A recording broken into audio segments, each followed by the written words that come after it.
स्वामी समर्थ तुम्हा सर्वांचं माझ्या चॅनल मध्ये मनापासून स्वागत आहे। तर बघा, गणेश उत्सवामध्ये भरपूर प्रमाणामध्ये निर्माल्य जमा होत असतं, ते टाकून देण्यापेक्षा त्यांचं खूप चांगला आपण उपाय करू शकतो।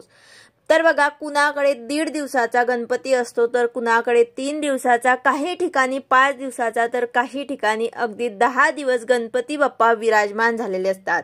गणेश उत्सवाच्या या काळामध्ये या 10 दिवसांमध्ये गणपती बाप्पांना मोठ्या प्रमाणात दुर्वा जे आहे ते वाहिल्या जातात। दिवस संपला की दुसऱ्या दिवशी आपण त्याचं निर्माल्य करत असतो, ते दुर्वा आपण निर्माल्यात टाकून देतो किंवा मग विसर्जनासोबत आपण त्याचंही पाण्यात विसर्जन करतो। तर त्याऐवजी आपण त्याचे काही खास उपाय करू शकतो, जेणेकरून आपली आर्थिक भरभराट होईल, आपल्या घरामध्ये काही आर्थिक अडचणी असतील तर ते सुद्धा दूर होतील। तर याबद्दल संपूर्ण माहिती मी तुम्हाला आजच्या व्हिडिओमध्ये सांगणार आहे। व्हिडिओ पूर्ण बघा, जेणेकरून तुम्हाला संपूर्ण माहिती मिळेल। जर तुम्ही चॅनलवर नवीन असाल तर चॅनलला सबस्क्राइब करायला मात्र विसरू नका आणि व्हिडिओला लाईक करायला मात्र विसरू नका। तर बघा, श्री गणेशाच्या पूजेमध्ये दुर्वाला खूप महत्त्व आहे। दुर्वाशिवाय गणपतीची पूजा अपूर्ण मानली जाते। श्री गणेशाच्या पूजेमध्ये दुर्वा अर्पण केल्याने सर्व बाधा दूर होतात आणि घरात सुख शांती नांदते। दुर्वाशी संबंधित आपण काही उपाय जे आहेत ते जर केले तर आपल्या जीवनामध्ये आणि आपल्या घरामध्ये सुख शांती समृद्धी नांदते। तर असे काही उपाय आहेत जेणेकरून आपल्या समस्या ज्या आहेत ते दूर होतील। दुर्वाचे उपाय आपण आवर्जून या दिवसांमध्ये नक्कीच करायचे आहे। गणपती बाप्पांच्या पूजेमध्ये आपण फुले, अष्टगंध, गुलाल, दुर्वा आणि सर्व काही पानं, फुलं असे विविध स्वरूपांचे साहित्य वापरत असतो। यामध्ये दुर्वा हा गणपतीला जास्त आवडतात। पूजा झाल्यावर सर्व साहित्य आपण वाहत्या पाण्यात सोडून देतात किंवा मग आपण त्याचं निर्माल्य करत असतो। तर आपल्याला तसं न करता त्या दुर्वा एका विशिष्ट जागी ठेवल्या तर त्याचा खूप फायदा आपल्याला होऊ शकतो।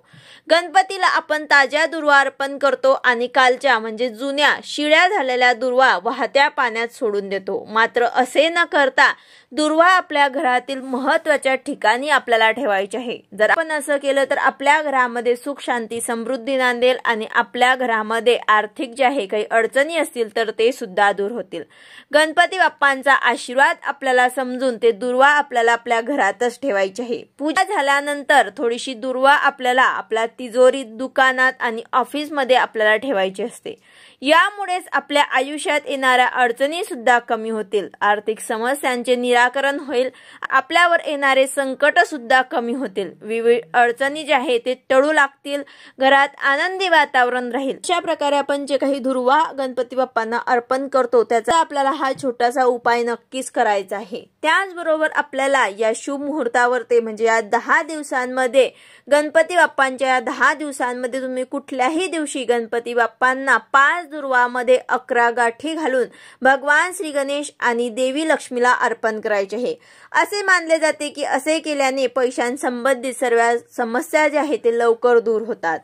त्याचबरोबर कोणतेही काम जे आहे ते आपले किती दिवसांपासून पूर्ण होत नसतील तर ते सुद्धा पूर्ण होतील। त्याचबरोबर आपल्याला गाईच्या दुधात दुर्वा मिसळून त्याचा पेस्ट बनवायचा आहे आणि तो टिडा आपल्या कपाळावर लावायचा आहे। यामुळे तुमची इच्छा लवकरात लवकर पूर्ण होऊ शकते। हा सुद्धा उपाय आपण आवर्जून या दिवसांमध्ये करू शकतात। कुटुंबात सौख्य टिकून राहावं, घरातील सुख शांती भंग होऊ नये यासाठी आपल्याला गाईला आपल्याला दुर्वाचा म्हणजे हिरवा घास जो आहे तो खाऊ घालायचा आहे। हे सुद्धा शुभ मानलं जातं। बुधवारी गणपतीला 11 किंवा 21 दुर्वा अर्पण केल्याने धनाची प्राप्ती होत असते। लक्षात ठेवायचं आहे की दुर्वा नेहमी आपल्याला जोडीने अर्पण करायचे आहे। तर अशा प्रकारे आपण या दिवसांमध्ये दुर्वा संबंधित हे काही उपाय जे आहे ते नक्कीच करू शकतात। या उपायांमध्ये जे उपाय तुम्हाला जमेल तो उपाय तुम्हाला आवर्जून या दिवसांमध्ये करायचा आहे। व्हिडिओ आवडला असेल तर लाईक करा, शेअर करा, सबस्क्राइब करा। भेटूया अशाच नवीन व्हिडिओ सोबत। श्री स्वामी समर्थ।